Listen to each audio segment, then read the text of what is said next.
So the first big thing is finding a location. Now I'm gonna kind of jump ahead. In food photography, what I've kind of learned and been taught, and you'll hear this a lot, is that lighting is king. Because we want to make this a DIY course, we're going to focus on completely natural light. We're not going to use any artificial flashes or strobes or anything like that. So our location is very dependent on natural light. You don't want to have really, really harsh shadows because you'll start to see differences in food and it'll look not as natural and appetizing and all that. So a lot of food photography, depending on your style, is done with very soft, diffused light. Imagine the sun coming in really, really hard and it's just really bright and it creates this deep, deep shadow. Diffused light is like basically putting a white bed sheet in front of that sun and spreading the light out so it's nice and soft and easier on shadows.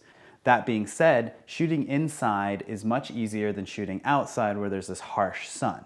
Now again, what's easier in finding natural light is just finding a really nice window where there's light coming in. We want to find a window where we're going to get less hard light throughout the day. Now, that being said, where we are, we're in Southern California, in Los Angeles, and we would want to aim for kind of a north-facing window because that will be a consistent light throughout the day. If we face west, the light's going to get brighter as the sun starts to set. It might start poking through. If we have an east-facing window, we might start to lose light throughout the day as the sun kind of moves over. Depending where you are in the world, this may change, and it also may change based on the weather and things like that. Today's kind of a cloudy day, so a lot of the light coming into Phil's apartment is very diffused, so we kind of got lucky with that, but you kind of just want to be cautious. So I'm here in Phil's kitchen. Kitchen is obviously where you kind of want to start looking for your window, mostly because this is where the food's going to be, and you can potentially use the kitchen as a background as opposed to creating your own background,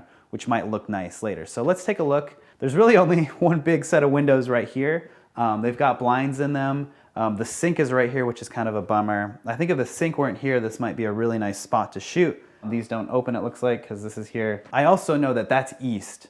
So if we start shooting this direction, I know that the sun is going to be moving away from us here, so it's going to get darker as the day goes on. I'd like it to stay as consistent as possible. So there's a big window over there in the dining room area, so let's go check that out. So this window is great. That way's north, so we've got our north-facing window. It's pretty big. Having a bigger source is nice. It'll cover a bigger area. The kitchen is back there, which I just came from, so I can shoot from this way and have depth.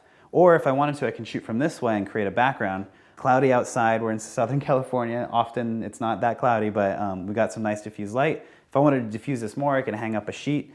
So this is great. So let's get a table that we can now set in front of here at this height at the bottom of the window, and we can get started with our next lesson.